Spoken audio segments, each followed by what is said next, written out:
దేవసేన అలా పైకి లేచి మాహిష్మతి ఊపిరి పీల్చుకో, నా కొడుకు వచ్చాడు, బాహుబలి తిరిగి వచ్చాడు అన్నప్పుడు శివుడు నడుచుకుని వస్తూ ఉంటే శివుడిలోంచి బాహుబలి ఫిగర్ రావడం మీద ఇంటర్వెల్ ఇవ్వాలి.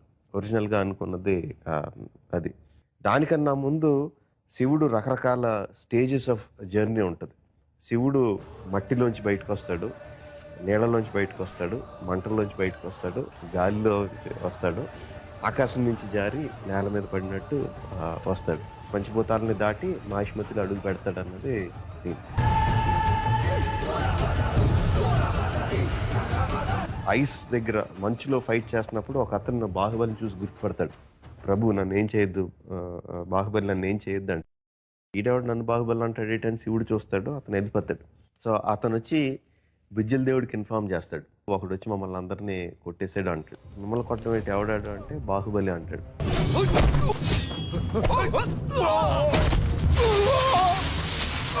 బాహుబలి ఏంట్రా పిచ్చికి మాట్లాడుతున్నావు, ఏం మాట్లాడుతున్నావు నువ్వు, బాహుబలి అంటే లేదు ప్రభు, నిజం ప్రభు, నేను చూశాను, నా కళ్ళతో చూశాను, బాహుబలి వచ్చి మా అందరినీ కొట్టేశాడంటే బిజ్జల దేవుడు వాడిని తన్ని ఆవేశంలో అరుస్తాడు. ఎక్కడి నుంచి వస్తాడు రా బాహుబలి, బాహుబలి చచ్చిపోయాడు, వాడి ప్రాణాలను మేము నలిపి మట్టిలో కలిపేశాం అంటాడు. అనగానే ఇంటర్కట్లో భూమిని చీల్చుకుంటూ బాహుబలి వస్తాడు. వాడి శరీరాన్ని కాల్చి మంటల్లో కలిపేసాం అంటే మంటలు దాటుకుని వస్తాడు. అలా ఆయన బిజ్జల దేవుడు చెప్తున్న ఒక్కొక్క డైలాగ్కి ఒక్కొక్క ఎలిమెంట్ నుంచి బాహుబలి తాలూకు ఎంట్రీ చూపించి ఫైనల్గా బాహుబలి చచ్చిపోయాడు అనగానే టాక్మన్ ల్యాండ్ అవుతాడు.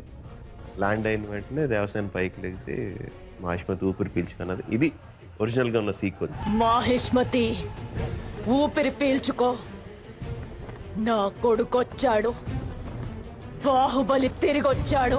బట్ నెక్స్ట్ విగ్రహం లేపడం దగ్గర అయితే ఇంటర్వెల్ బాగుంటుందని చెప్పి ఆ మధ్యలో బిజ్జల దేవుడి తాలూకు డైలాగులన్నీ తీసేసి జస్ట్ శివుడు బయలుదేరుతున్న తర్వాత ఈ పాటలన్నిటిని ఈ ట్రావెలింగ్ అంతటిని కలిపి ఒక సాంగ్ క్రియేట్ చేసేసాం. ఆవిరైన నీ కన్నీళ్ళు ఆనవాళ్ళు ఈ సంకెళ్ళు రాజ్యమా ఉలికి పడు.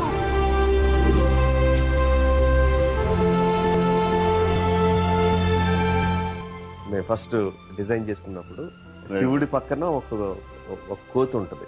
ప్రభాస్ కోతి ఇద్దరు కలిసి జంప్ చేస్తారు. ప్రభాస్ మిస్ అయిపోతాడు, కోతి అవతల పక్క జంప్ చేసి పైకి వెళ్ళిపోయిన కోతి కొన్ని రోజుల తర్వాత కిందకి దిగి వస్తుంది, ఒక నగల మూట పట్టుకుని దిగి వస్తుంది. ప్రభాస్ ఆ నగలన్నీ చూసి ఆ అమ్మాయి విగ్రహాన్ని చెక్కుతాడు శివుడు. దాంతో ప్రేమలో పడి పైకి ఎక్కాడని ఒరిజినల్గా అనుకున్నాం.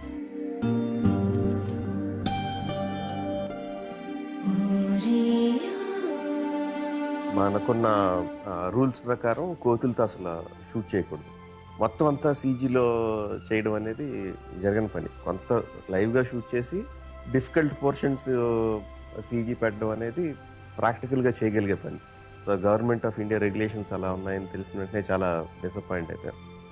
అమెరికాలో ఉన్న ఒక కోతిని కూడా, బాగా వెల్ ట్రైన్డ్ కోతిని కూడా మాట్లాడడం, మరి ఇండియన్ కోతి కాదు కదా, అది అమెరికా కోతి కదా, సో దాని రూల్స్ వేరే ఉంటాయంటే కుదరదు, ఏ కోతి అయినా సరే ఇండియాలో షూట్ చేస్తే మీరు రూల్స్ ఫాలో అవ్వాల్సిందే అన్నారు. ఇంకా కోతి క్యారెక్టర్ని తీసి పక్కన పెట్టి ఆ మార్పులు చేర్పుల్లో ఈ ముసుగు వస్తుంది, ఆ ముసుగుని బట్టి ఆ అమ్మాయి ఇంప్రెషన్ క్రియేట్ అవుద్దని చేసాం మాట.